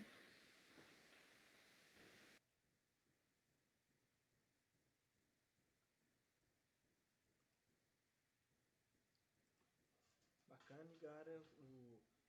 A Lara comentou da Vandana Shiva. Eu eu acho que eu tirei o texto que tinha dela nesse assunto, mas ela é de fato central nesse assunto, né? Eu esqueci dela. Sim, eu acho que o primeiro podcast que eu ouvi, na verdade, não... pois é. Na verdade, antes de eu ouvir o podcast, eu vi foi uma palestra com a Vandana Shiva, e foi a partir dela que eu comecei a conhecer o ecofeminismo. Depois foi que eu ouvi os outros podcasts, assim. Legal. A Vandana Shiva, assim, particularmente falando, eu sou muito fã dela, fã, não é uma palavra certa, mas eu admiro muito ela porque, para mim, ela representa um ideal de intelectual, de intelectualidade. Ela é uma pessoa que não está naquele plano cartesiano de especificidade de um assunto. Ela consegue ser muito cosmológica nessa coisa de... Ela tem lá uma vertente de estudo e ela consegue, né, manejar diversos assuntos de uma maneira muito profunda. O primeiro contato que eu tive com a Vandana Shiva foi sobre recursos naturais, e ela não cita, né, a questão do feminismo, mas depois já vi vídeos dela falando sobre psicologia e feminismo. Assim, sou um pouco enviesado para falar sobre o assunto, mas gosto muito dela. Gente, o Maurício também. Maurício, tá aí? Pode falar. Boa noite, professor. Tá me ouvindo bem? Tá me ouvindo bem, professor?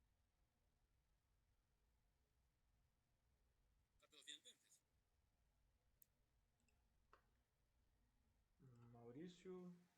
Tá ouvindo bem, professor? É, Tá ouvindo? eu vejo que seu microfone não está habilitado, mas nós não estamos te escutando. Melhorou? É só para mim, gente? Ou alguém está escutando ele?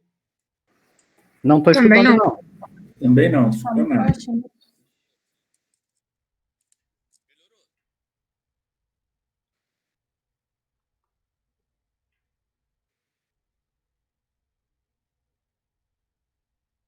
Maurício, se quiser se pronunciar aí no chat ou tentar habilitar o... Beleza, fica à vontade para digitar. Ô, Pedro, enquanto o Maurício digita ali, se me permite só um comentário rapidinho. Com certeza, fica à vontade. Uma vez eu vi num vídeo a Vandana falando, uma palestra dela, bem interessante, ela falando daquele jeito próprio dela, ela tem umas colocações bem fortes, né, às vezes dá um soco no estômago da gente, e ela falou que achava um absurdo haver um ser humano que não soubesse cozinhar a própria comida, sabe? Tipo assim, você não sabe nem fazer o que você come, o que você sabe fazer da vida, então? O que você vai fazer da vida, então? Você fala uma coisa... exatamente. Aquela carinha linda dela, toda, né? Dá vontade de abraçar ela, mas ela fala umas coisas de rasgar. Pois é, porque, tipo assim, na visão dela, é muito fácil a gente ficar aqui fazendo um ativismo, citando um monte de autores, escrevendo um monte de coisas, enquanto a empregada está ali fazendo a comida que a gente vai comer, né? Aí é tranquilo, enquanto tem outro que põe o lixo para fora, ela fala, não, você tem que. Você está tentando buscar esse caminho, no mínimo que você tem que saber é fazer a sua comida.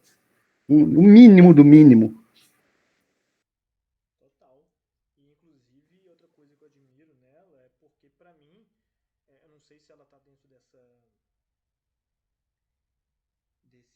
acervo que hoje se discute a questão da descolonização, né? O giro descolonial da ciência, da mente, mas que pra mim eu coloco ela como uma referência desse pensamento de uma nova epistemologia, né? Não nova, mas uma epistemologia que questiona a influência ocidental. E no momento que... Eu não vi esse vídeo que você falou não, mas no momento que ela coloca esse embate, aí a partir desse ponto, para mim, isso significa muito, né? Significa muito essa discussão do que é o ser intelectual, né? Ativista. Isso. Se eu encontrar ele aqui, eu coloco lá no grupo. Manda assim, por favor. Vamos, no final dessa disciplina, nós vamos criar um grupo de estudo sobre a Vandana Shiva. Maurício, Bacana. Melhorou, professor? agora eu tô te ouvindo. Ah, tá. Agora Bacana. sim. Não, eu não poderia deixar de falar isso, não, porque eu venho acompanhando algumas feiras agroecológicas e, assim, as mulheres buscando a sua ancestral, né, os seus ancestrais, né, que é da Gaia. E eu tive contato com uma peruana lá ela falava em Pachamama e eu falei, o que é Pachamama? Eu falei, Pachamama é a nossa terra que produz, que gera isso. Então, essa ligação das mulheres com a terra já é antiga, essa busca da ancestralidade, né? Então, é interessante essa ligação que está tendo, né, da agroecologia, para não deixar machucar a terra, aproveitando os próprios produtos, né? Essa é uma fala interessante de várias mulheres que estão participando dessa forma, né, de buscar o que realmente as mulheres, Deus bem antes da Idade Média, já se reuniam, né, em cabanas e louvavam e agradeciam a terra, né? Os homens nem poderiam entrar. Tem um documentário, acho que é um filme, chama A Cabana Vermelha, é justamente isso, né? As mulheres saudando entre elas e a própria terra, né? Fazendo uma ligação que a terra lhe produz, alimenta todos, e as mulheres também nessa busca de união entre elas. E foi quebrado isso por quem? Muitas vezes pelo patriarcado, né? Foram proibidas muitas vezes de reunirem. É muito interessante esse filme, né? A Cabana Vermelha. Então é um pouquinho desse, né? A gente saindo um pouquinho da academia, né? Da teoria, mas buscando essa aí a cultura, né? Tanto aqui do Brasil como da América do Sul, lá na Europa, muitos países, né? Tem a ligação das mulheres com a terra. Maurício, eu particularmente não conheço esse filme. Eu nunca ouvi falar dele. Eu ouvi. É Tenda Vermelha? Eu ouvi Cabana Vermelha. Eu vou disponibilizar, vou ver se eu consigo pôr. É muito interessante. São mulheres na época eles fazem uma característica ali antes dos cristãos, as mulheres todas reuniam e era interessante que nós que ia ter o período menstrual, elas se reuniam e ali se agradecia, né, pelo aquele momento, né, fazendo uma relação muito interessante com a terra, né, que é de produzir alimentos, né, muito interessante. Beleza. Bárbara? Eu gostaria de fazer um comentário rapidinho sobre essa fala, Maurício, que na realidade tem muitas culturas, né, que colocam essa questão que a gente chama de sagrado feminino, né, que é essa questão da ligação da mulher com a terra. Algumas culturas até nem chegam a ser o sagrado feminino mesmo, são representações culturais antiquíssimas, como por exemplo as cholitas lá no Peru, isso, que elas são mulheres que plantam, cuidam da família. E eu acho que é muito importante a gente sempre ter um olhar crítico, né, para esses movimentos, porque tem muitos movimentos que colocam a mulher com o útero sagrado, a terra, Gaia, e assim, até que ponto esses movimentos não reafirmam o local da mulher como produtora, né, como reprodutora. Então, a mulher, ela tem que se reproduzir porque, afinal, a terra é dela, a terra nutre, igual a mulher nutre os seus filhos. Então, assim, eu acho que tem um ponto do sagrado feminino que eu discordo, e dessas questões que eu discordo, porque eu acredito que esses movimentos, eles muitas vezes, eles são legais, eles muitas vezes, a mulher é oprimida, né? Então, muitas vezes eles são sedutores para a mulher, porque é uma forma da mulher conseguir ter um protagonismo, né? Se libertar dessa opressão, mas, por hora, são movimentos que reproduzem essa opressão feminina como o lugar da mulher ser mãe, o lugar da mulher ser passiva, né? Então, assim, eu sei que tem muitas culturas, principalmente culturas andinas, que ainda tem esse papel da mulher muito grande com essa ligação com a terra, né? Mas eu acho que é importante ter um pouco dessa visão crítica sobre isso. Por quê? Por que não o homem? Afinal, a mulher tem uma ligação diferenciada com a terra do que o homem? Por quê? Será que algum gene biológico nosso faz a gente ter essa ligação com a terra? Ou será que realmente não é uma socialização? Eu, pessoalmente, acredito que tudo isso é fruto de uma socialização histórica, né? Assim como a Frederici, ela coloca, a partir do movimento do capitalismo, a mulher ela é colocada como uma reprodutora de mão de obra e ela não é mais um ser vivente, né? Ela não é mais um indivíduo, basicamente. Ela pertence a um homem, né? Ela parte do patriarcado. Então, é isso que eu penso, assim. Eu sempre olho esses movimentos com muita cautela. Legal. Eu gostaria só de citar isso porque no texto a Paulila ela deixa bem claro, falou, gente, quando se busca essa busca do marxismo, que tem que ser luta de classe, está esquecendo muitas vezes do gênero. Então fica essa briga, né? Luta de classe ou luta de gênero? Aí fica esquecida, né? Muitas vezes a mulher fica esquecida, uma categoria esquecida, porque a família foi deixada de lado. Então, a autora pergunta, quem que é a líder dentro dos movimentos aí? Quantas mulheres tem líder? Aí todo mundo se cala, né? Porque busca-se só um ideal, que é só a luta de classe, esquece um pouquinho, né? O que é a mulher, né? O lado feminino dela. Você falou agora, Maurício, uma coisa que acho que é bem chave também, né? O que é o ideal, né? O que só fica na ideologia.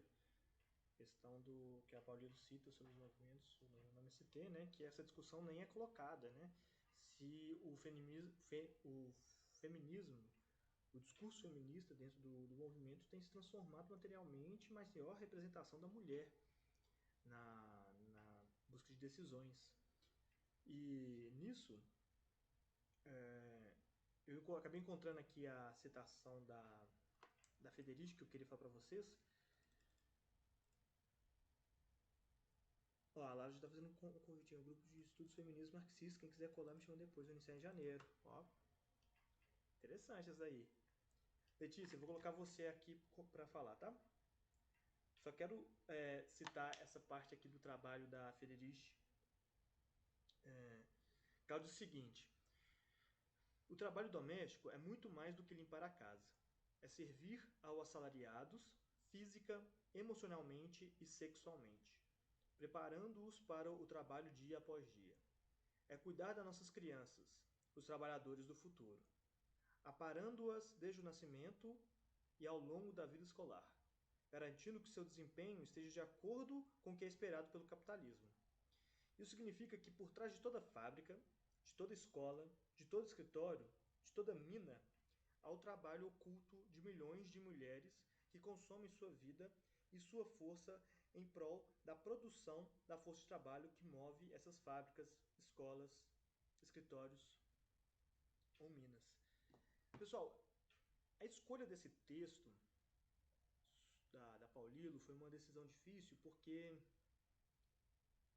eu não queria primeiro lotar vocês de leituras, né? Porque eu queria colocar outro texto também, que é sobre o trabalho doméstico, uma discussão sobre Chayanov e Marx. Tem um texto da Moura que faz essa discussão. Mas, ao preferir colocar esse trabalho, além de colocar a questão do trabalho familiar né, aqui dentro da nossa sala de aula, a questão é pensar criticamente como que essa divisão é feita.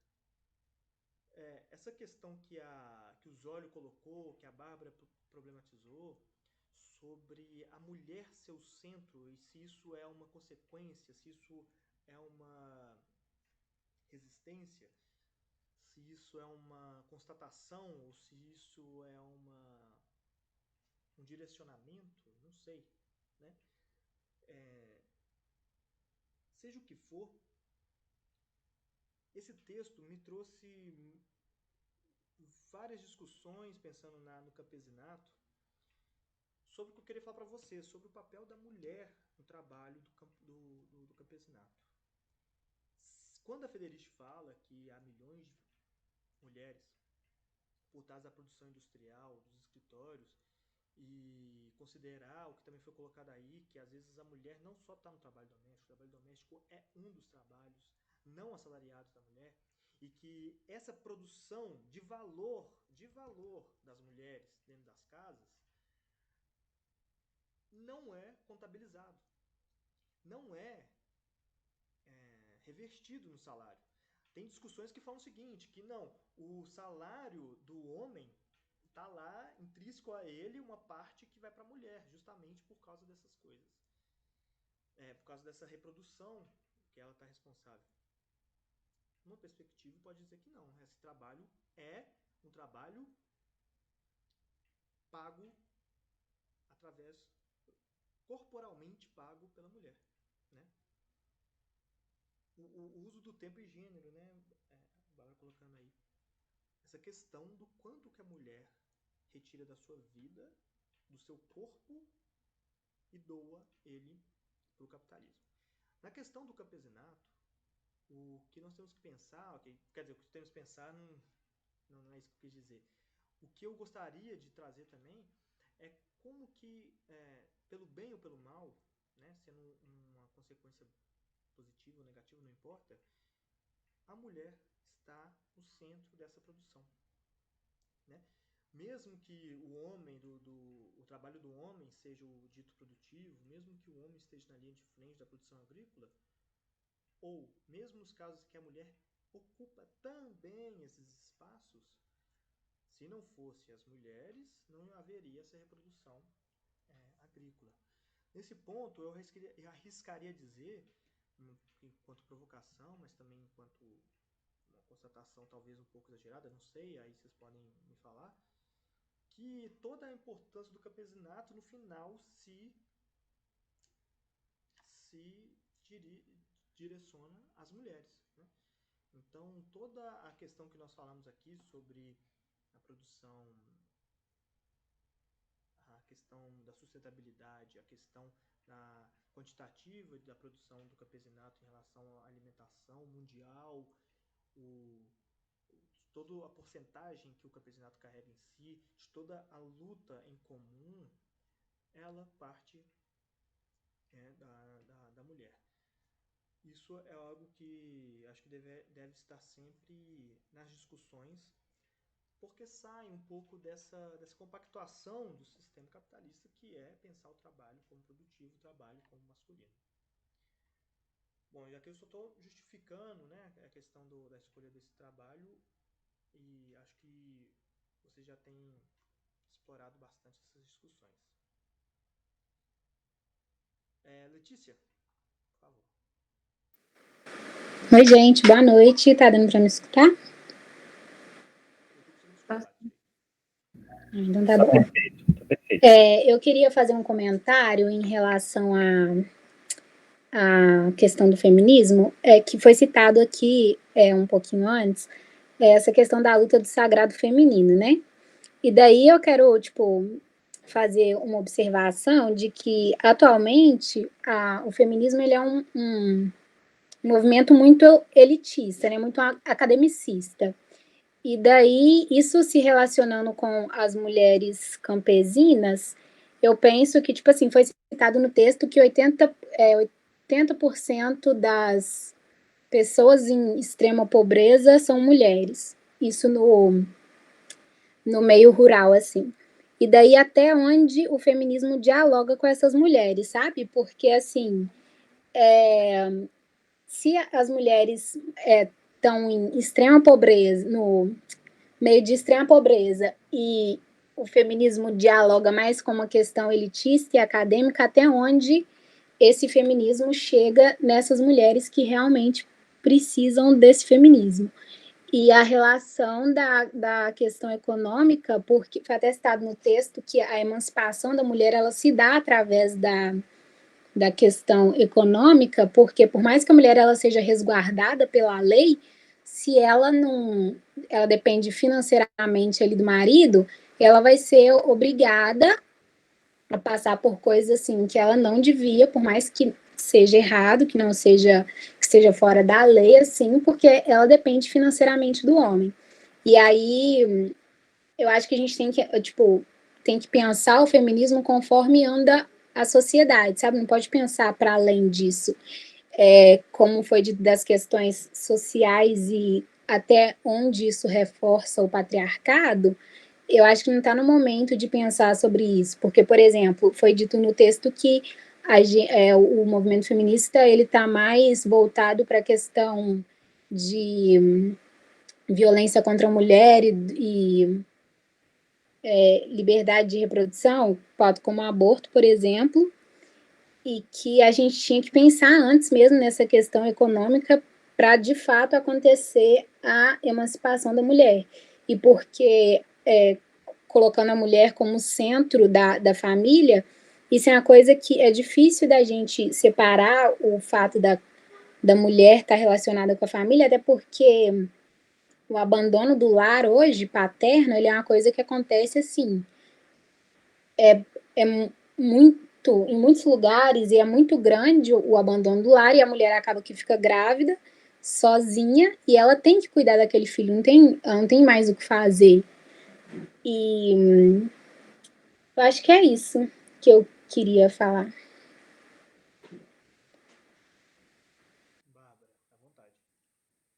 Eu queria comentar esse comentário da Letícia, que eu acho fantástico, que é real a gente pensar assim, até onde o feminismo, né, essas práticas feministas chegam a essas mulheres campesinas ou mulheres que eu acho que são até as que mais precisam mesmo do feminismo, porque muitas vezes elas vivem uma situação de opressão que é naturalizada por elas próprias, né? Por exemplo, essas mulheres que vivem no campo e se submetem a só ter o acesso à terra quando casam, ou, enfim, quando acontece um monte de coisa na vida delas para elas terem acesso à terra. Muitas das vezes já foi naturalizado, tanto pela família, tanto por elas mesmas, essas questões de opressão e não é questionado. Então, eu achei muito interessante essa fala da Letícia, e eu queria complementar, falando até para os colegas aqui pesquisarem, também eu posso pôr lá no grupo, que lá no Jequitinhonha, no Vale de Jequitinhonha, o Polo Jequitinhonha da FMG, anualmente ele realiza, junto com outras corporações, o Fórum da Mulher do Jequitinhonha, em qual as mulheres e os homens, né, porque acreditamos que a luta feminista não é só das mulheres, ela também pertence aos homens, é uma relação de opressão que é por conta do sistema, do modo de produção, mas as mulheres vão debater acerca de problemas regionais, sabe? E é muito legal, porque elas fazem uma cartilha, elas têm roda de mulheres, né, roda de conversa, então, tanto mulheres muito velhas, tanto mulheres muito jovens participam e há troca de conhecimentos, troca de saberes. E o que eu acho mais legal de tudo isso que está acontecendo lá no Vale é a questão das mulheres na política. Então, a partir do momento que começou o Fórum da Mulher do Jequitinhonha, muitas mulheres começaram a ingressar na política, né? Então, viraram vereadoras, tentaram ser prefeitas, né? Então, nessas últimas eleições, a gente teve esse acompanhamento. E o que eu queria dizer é que realmente eu acredito que o feminismo é muito elitizado, é muito difícil chegar nas camadas mais populares, ele já nasceu elitizado, né? Quando a gente pega a história do feminismo, as primeiras ondas, todas foram ondas de mulheres ricas, brancas e universitárias.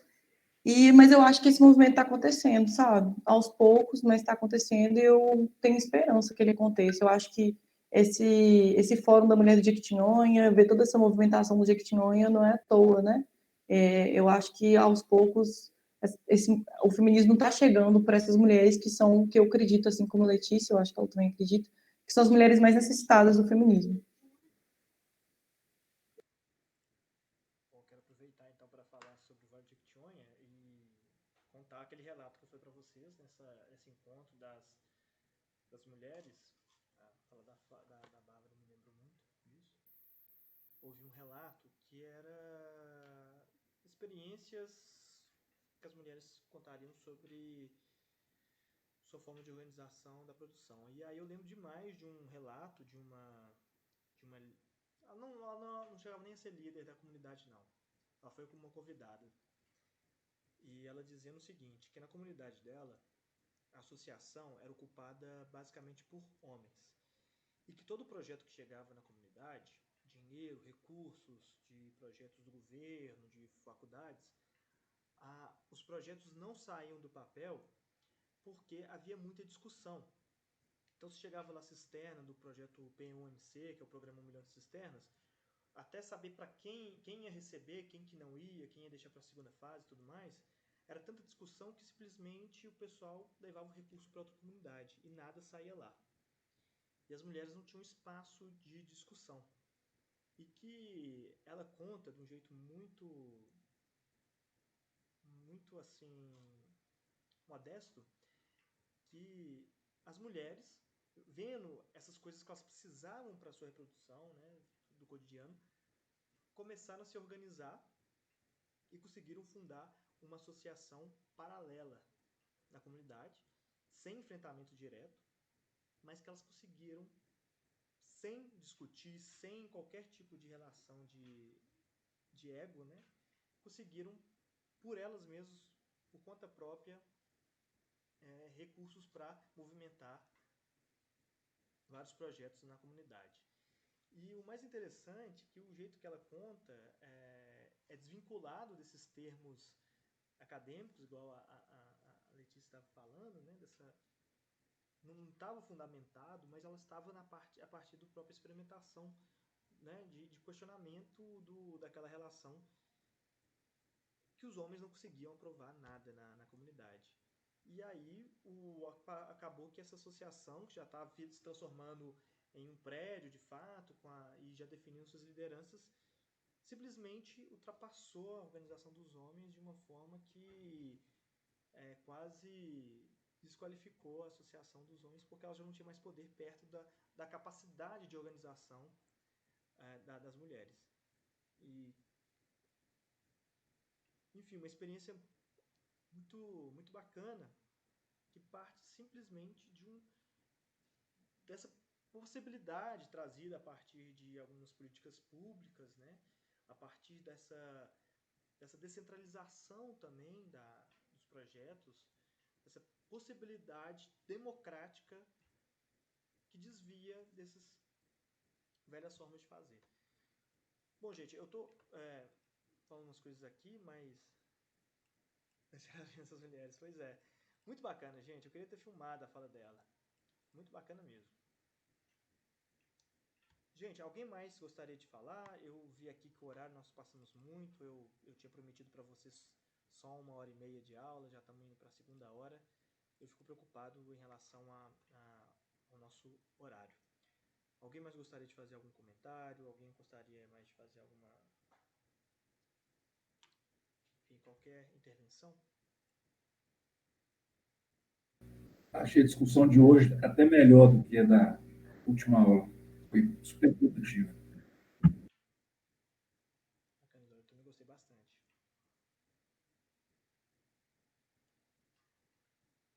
Pessoal, para a próxima aula, nós vamos discutir um outro tema, que é a questão dos agroecossistemas. São 2 textos, na realidade. Um deles está dentro de um livro chamado Dicionário de Educação do Campo. É um capítulo. E o outro texto, Agroecologia, Base da Sustentabilidade dos Agroecossistemas. Mas a ideia nós vamos, mais uma vez, falar sobre agroecologia, mas o foco seria os agroecossistemas. Entender o que é essa unidade doméstica de produção. Tá? Existem outros textos, talvez sejam mais chave, mas esses daí eles acabam tomando outras questões. Né? Esse dicionário da educação do campo, eu acho que é um bom contato que vocês podem ter com ele, porque até passei aqui, eu esqueci para quem, para você, Natália, eu não lembro.